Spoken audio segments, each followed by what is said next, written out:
You're watching the CNBC-TV18 budget verdict. It is now time for the grand finale. Joining us here on the budget verdict stage, we have a power-packed lineup of the budget makers as well as key policy makers. Please join me in welcoming the CEO of the NITI Aayog, Parameswaran Iyer. Ms. Iyer, could we have you join us on stage, please? Also with us, the chairman of the CBDT, Mr. Nitin Gupta. Mr. Gupta, could we have you join us on stage? The chairman of the CBIC, Mr. Vivek Johri, also here with us on the CNBC-TV18 budget verdict. Also with us, the DPIIT Secretary, Mr. Anurag Jain. Mr. Jain, could we have you join us on stage as well? And the MNRE Secretary, Mr. Bhupinder Singh, Bhalla. Gentlemen, thank you very, very much for joining us here at the CNBC-TV18 budget verdict. Appreciate your time and thank you for being here with us in the concluding session of the CNBC-TV18 budget verdict. Mr. Iyer, let me start by talking to you, and the microphone is right next to you, sir. You know, when we last spoke, you said that you believe that this is a bottom-up budget. It's a budget that has delivered on the aspirations of every constituency across the country. What, to your mind, has been the biggest force multiplier as far as the budget announcements are concerned? Well, I think there are a couple of things, Shireen. One, of course, is the huge investment in capex, you know, that huge increase of 10 lakh crores. In addition to that, the continuation for another year of the 50-year interest-free loan to states. So extending that and actually incentivizing the states as well to come in with their own capex and attracting private investment. I think those are going to be key. But then if you know, that's going to have huge positive spin-offs in terms of jobs, employment, etc. But the other part of the budget, which I think is equally important, is the thrust on the social sector. And that's pretty much where NITI Aayog is working with states under the State Support Mission, which was referenced by the Finance Minister yesterday, of taking development right down to the grassroots level. How can states create their own state institutes of transformation like NITI? How can they move from planning to development strategy and really take it down to the block level? And perhaps one of the most significant features of the budget was the focus on inclusion, the particularly vulnerable tribal groups, PVTG. So this new mission which has been announced is actually for the tribal community, the bottom rung of the tribal community, 15,000 crores, 3-year in mission mode to give them, provide basic services. I think that was a very, very significant announcement of inclusion. Mr. Jain, let me come to you because, you know, as I said, a large thrust on ease of doing business, reducing compliance, as well as encouraging private sector participation across a whole host of industries. I wanted to get your comments and your assessment on where things stand as far as a couple of government schemes are concerned. PLI, various schemes across 13 sectors in various, various forms of rollout at this point in time. Which are the ones that you feel satisfied with, where the progress you feel satisfied with? Where do you believe there is distance to be covered and work is underway to ensure that you push things along? Let me start by asking you about PLI before I get to Gati Shakti. PLI, as you know, is one of the most important schemes for giving thrust to the and creating global champions. The way we look at it, the sectors which we selected were basically based on whether there is a potential for a particular sector to create global champions in the country, whether this particular sector is of a strategic importance to the nation, or whether does it have a very high employment generation potential. So these are the three tests on which we actually consider a particular sector. But you'll have to understand the way PLI scheme operates. If in year 1, I give a particular approval to a particular company, it has to make investments. Yes. Investment cycle takes time. So typically in most of the schemes, the investment period granted is 1 year or 2 years, depending on the choice of the company which wants to take the benefit of the PLI. So suppose it takes 1 year benefit. It wants to complete the investment in 1 year. So in the year 2, it will make the investment. Year 3 will be the base year of production. Okay. So year 4 will be the claim. So what has happened, some of the news items said that only 15% of the investment has taken place, only 3-4% of the money has been claimed. So let me put it straight. What has happened in most of these schemes, the investment is supposed to be completed over a period of 4 to 5 years. Say typically in a scheme, I say 15% of investment is the benchmark for year 1, 35% is year 2, 65% is year 3, 100% is year 4. So at the end of first year, how much would be the investment? 15%. If you put 15 in the denominator, it will be 100% performance. And if you put 100 in the denominator, it will be a 15% performance.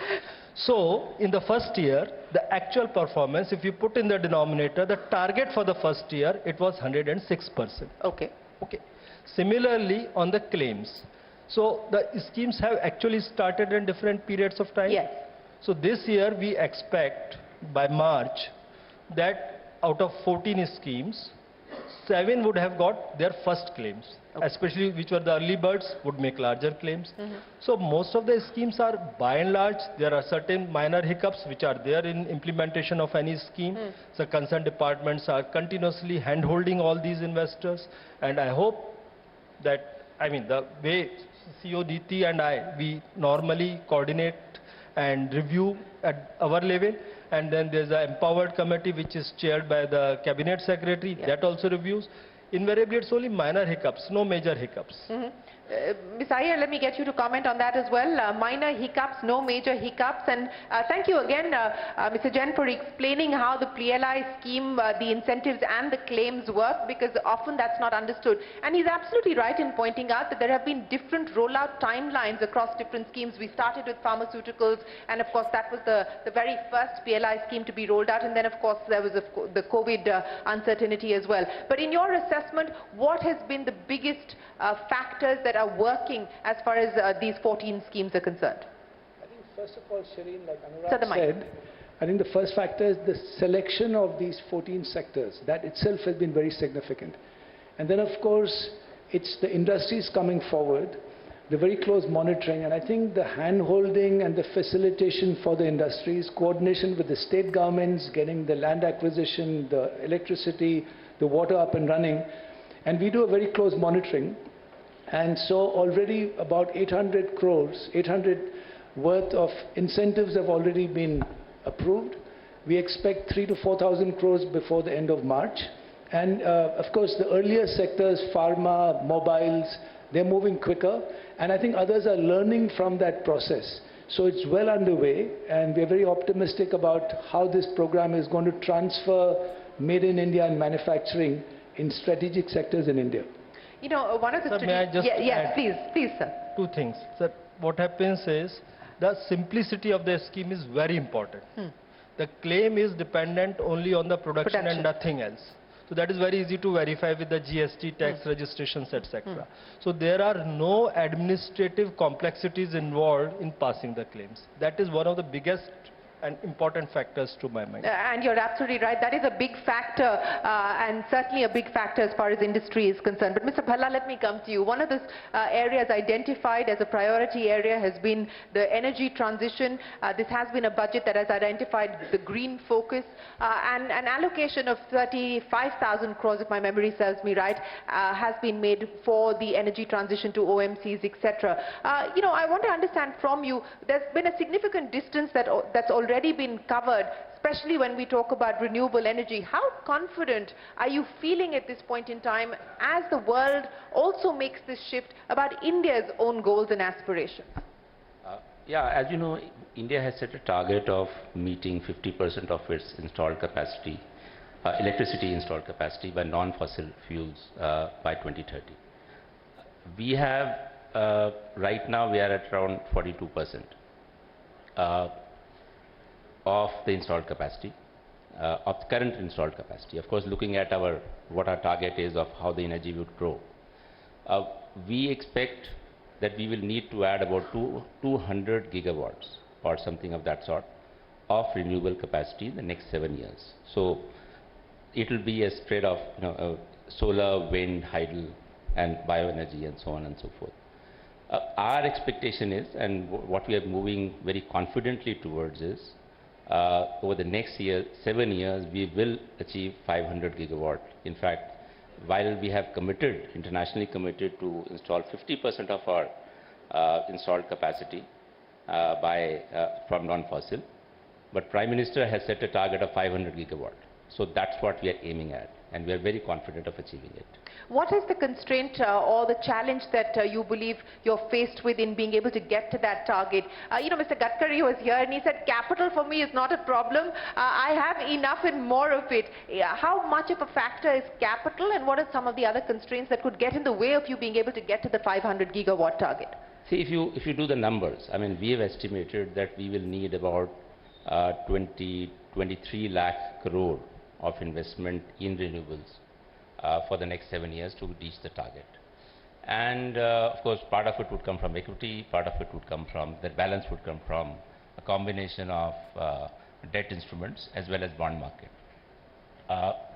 Equity, we are very confident that the private sector would be able to achieve. As you know, we are actually the expansion of renewable capacity in the country has been spearheaded by the private sector.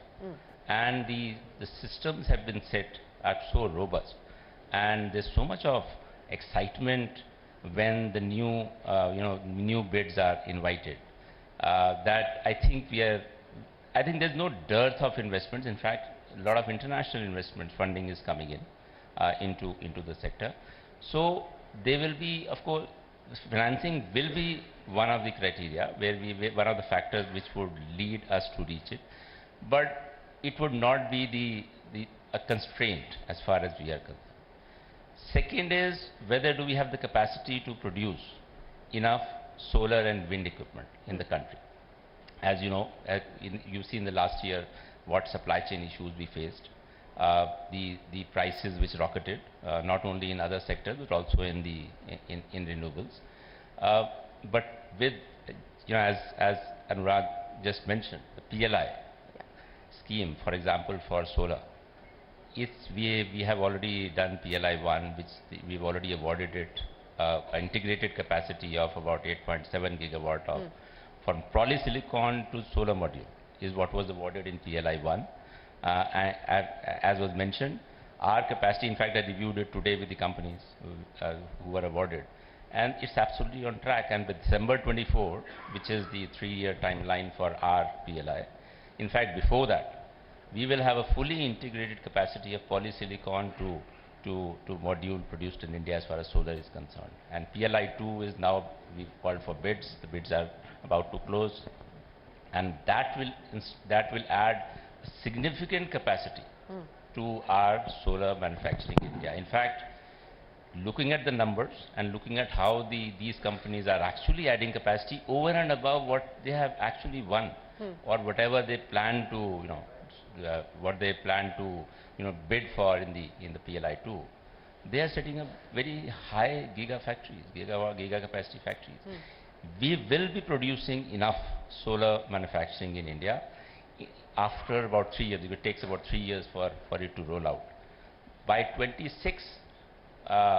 year 2026, we are expecting that we will be producing enough solar manufacturing in India to not only cater to our requirement, but also to export.